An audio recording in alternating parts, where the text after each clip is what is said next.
Hi, we're Ariel. And Michelle, and we're the Board Game Tutors. Today we're going to be doing Just the Basics, Part 2, for the board game Forbidden Desert. Let's go ahead and get started. All right. So today, in this Part 2 video, in Part 1 we obviously went over what your overall objective needed to be and your sub-objectives needed to be when playing a game of Forbidden Desert. Now we're going to introduce a few more components into the mix. Obviously this is going to make it a little bit more complex and show you how the game basically becomes more complex as you add more parts to it, because obviously what we gave you in Part 1 was just the bare bones. So in Part 1 we talked about what you need to do in order to win. Now in Part 2 we're going to talk about the things that can make you fail. So these are the things that you need to work against so that the game doesn't defeat you. So as you can see, 24 tiles, as we explained in the previous game. This is the basic setup with more of the components. 24 tiles in a 5x5 grid, missing the middle tile. There's only 24 tiles, so this isn't actually missing, but this is the Eye of the Storm. This is always going to be the same in all of the games.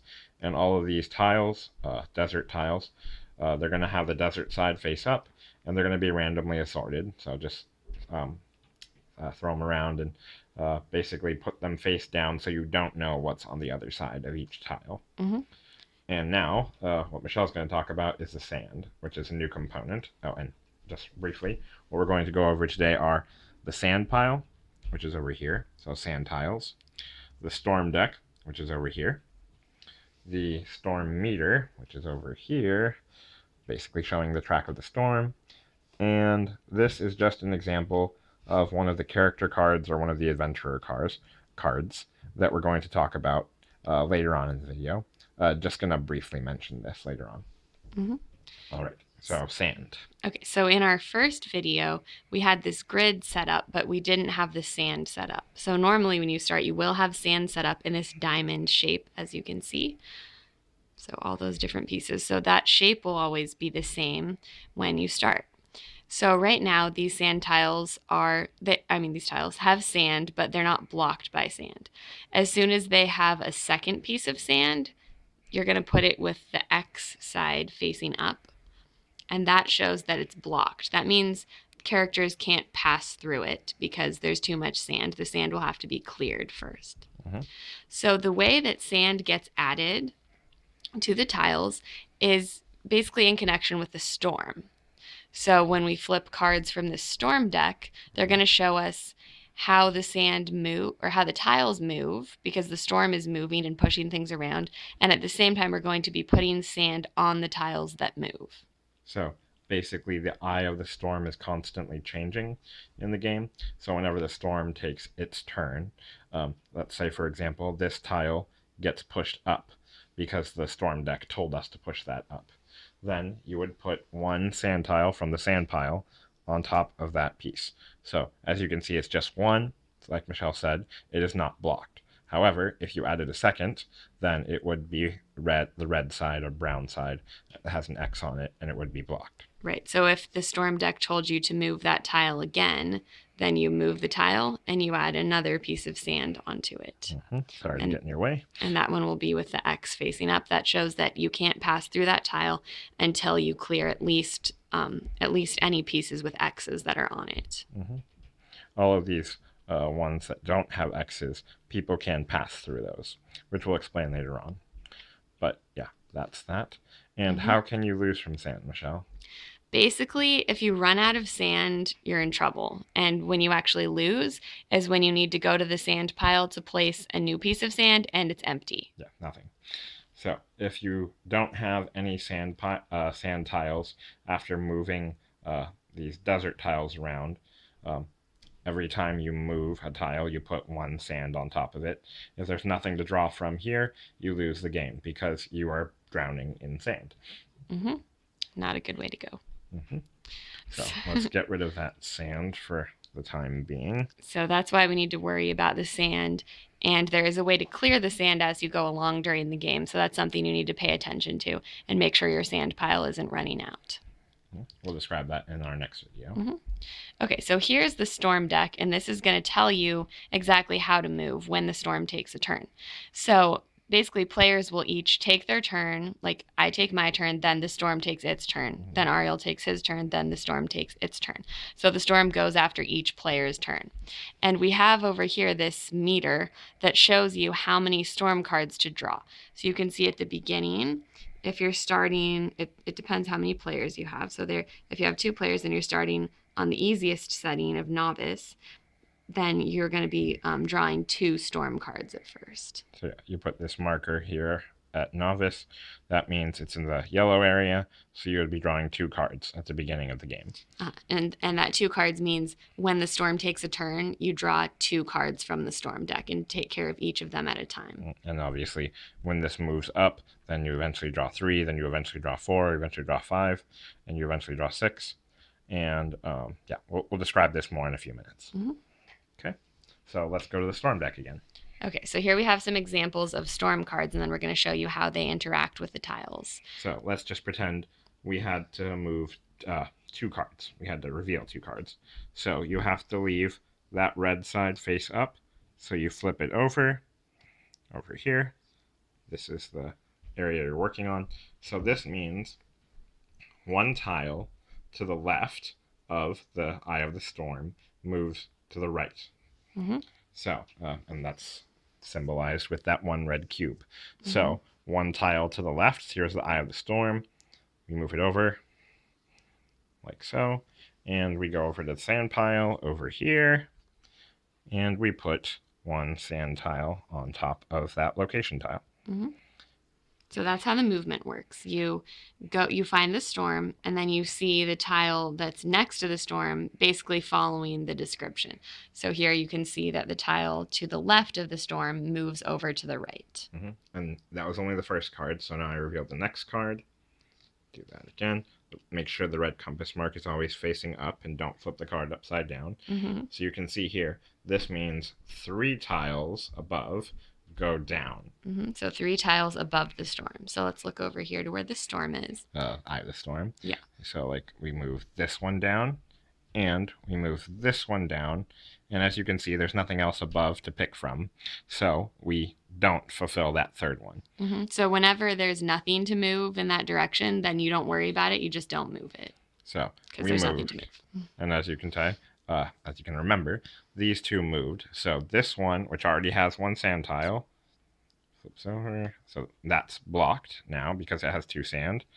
Over here, this moved as well. You go with 1 sand tile right there. So obviously, you just have to keep track of this sort of thing.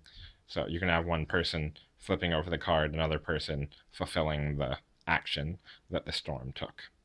Okay, so that was an example of those 2, and let's just see what else comes out here.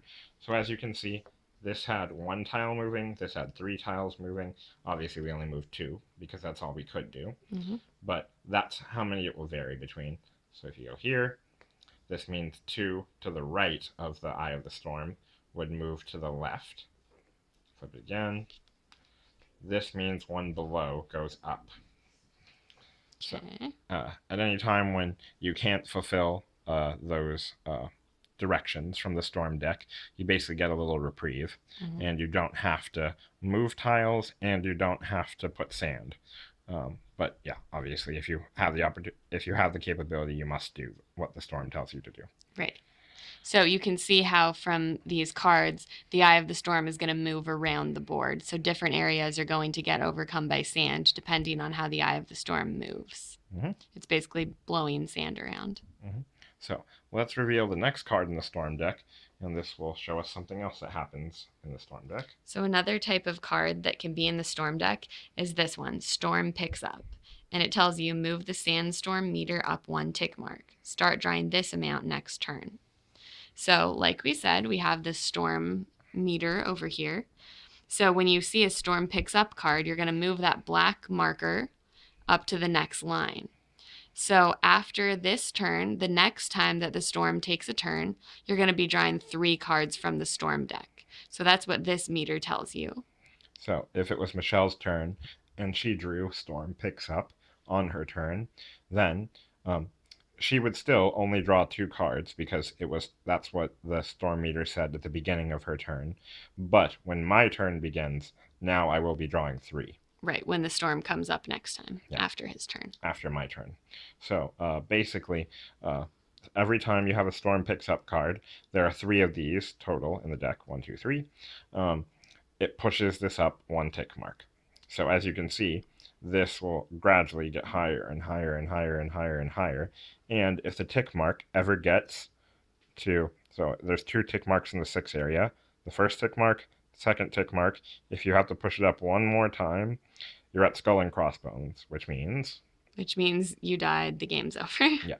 So basically you took too long because as I said, there are 3 of these cards in the deck, so you move up 3 tick marks every time you exhaust this deck. Right, and keep in mind that we will keep going through the deck.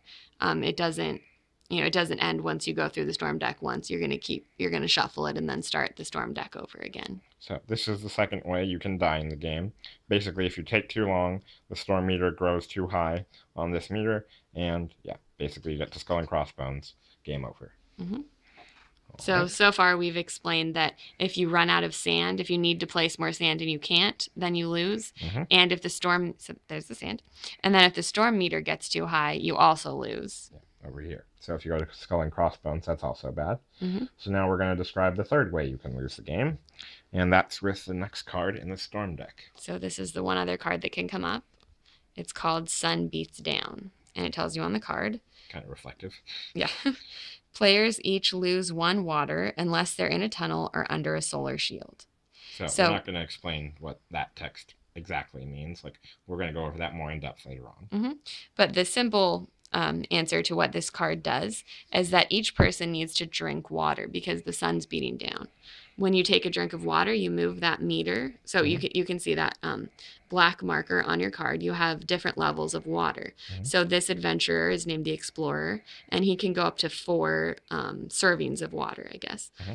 So that's what you start out with at the beginning of the game. We're not going to go over his special abilities right now, but he starts out maximum at 4 drinks of water from his canteen. Right. So each time that the storm deck tells you the sun beats down, as we can see over here, then each character needs to take 1 drink of water, and that means you're going to move that meter down to the next number. There are 4 of these cards in the entire storm deck over here.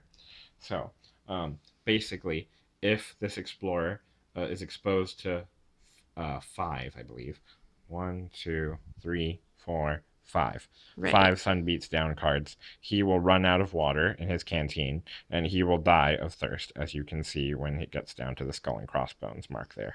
Right. And it's important to remember there's no player elimination in this game. So as soon as one character dies from lack of water, the game's over. Everyone lost. I guess they just gave up. They're like, John died. No. I don't have the will to live. Yeah. So you need to make sure to keep everyone alive. Make sure everyone has all the water that they need. How can we explore without him? But yeah. Yeah. So in the future, we'll talk about how you make sure to have enough water. And in the future, we'll talk more about what this text on his card means. So yeah. So basically, at the beginning of the game, he starts full. If enough sun beats down cards come out and he doesn't have the protection that he needs to survive, he will lose 1 water each time they come out, and when he gets to the red, he dies. That's right. So if any one player dies, the game's over. So those are all the things that you need to avoid in the game in order to be able to win. Sand. Yes, you don't want to have too much sand on the board. Storm meter. You don't want the storm to grow too strong. And anyone dying of thirst. Yeah, if you run out of water, that's bad. As anyone knows who has been in the desert at all, you definitely need water to survive. So that's everything that we wanted to cover in this video regarding all the major obstacles that you'll encounter in Forbidden Desert. We hope you enjoyed the content of this video. If you have any questions, comments, clarifications, concerns, please send us a message, leave us a comment. If you enjoyed the content of this video, obviously, please give us a like or subscribe to our channel, The Board Game Tutors, on YouTube. And we also participate on BoardGameGeek.com. Our username there is The Board Game Tutors. That's one word, The Board Game Tutors. And yeah, please share this content with anyone that you think would enjoy it. And we look forward to seeing you in the part 3 video that's coming up next. All right, thanks so much for watching. See you in the next video. All right, bye everybody. Bye.